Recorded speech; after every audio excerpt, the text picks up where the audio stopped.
जय शिवराय मित्रांनो, सह्याद्रीच्या रांगांमध्ये लपलेला, सह्याद्रीच्या पाऊलखुणा जपणारा आणि स्वराज्याच्या संघर्षाचा साक्षीदार असलेला हा दुर्ग म्हणजे जवळगड.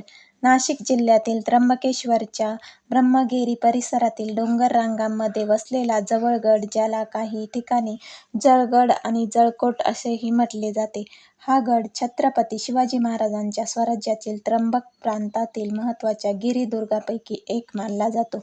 इतिहासामध्ये सांगायचे तर या गडाचे महत्त्व केवळ संरक्षणापुरते मर्यादित नव्हते.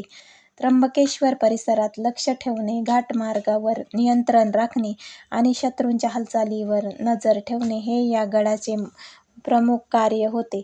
सह्याद्रीतील दुर्गम स्थानामुळे हा गड स्वराज्याच्या संरक्षण व्यवस्थेतील एक महत्त्वाचा दुवा बनला होता.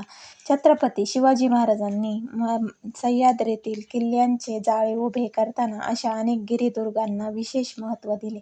जवळगडही त्यापैकीच एक मानला जातो. स्थानिक इतिहासात या गडाचा उल्लेख स्वराज्याच्या दुर्गव्यवस्थेतील महत्त्वाचा भाग म्हणून केला जातो. हा गड नाशिक जिल्ह्यातील त्र्यंबकेश्वर तालुक्यात ब्रह्मगिरी पर्वतरांगाच्या परिसरात आहे. नाशिक शहरापासून त्र्यंबकेश्वर मार्गे गडाच्या पायथ्यापर्यंत पोहोचता येते. जवळगडाकडे जाणारा मार्ग मध्यम स्वरूपाचा मानला जातो. पावसाळा आणि हिवाळा हे गडभेटीसाठी सर्वोत्तम ऋतू आहेत. वाटेत घनदाट जंगल, सह्याद्रीचे विहंगम दृश्य आणि त्र्यंबकेश्वर परिसराचे नयनरम्य सौंदर्य अनुभवायला मिळते. गडावर पोहोचल्यानंतर तटबंदीचे अवशेष, पाण्याची टाकी आणि प्राचीन वास्तूंचे अवशेष पाहायला मिळतात. इतिहासप्रेमी आणि ट्रेकरसाठी हा गड एक अनोखा अनुभव ठरतो.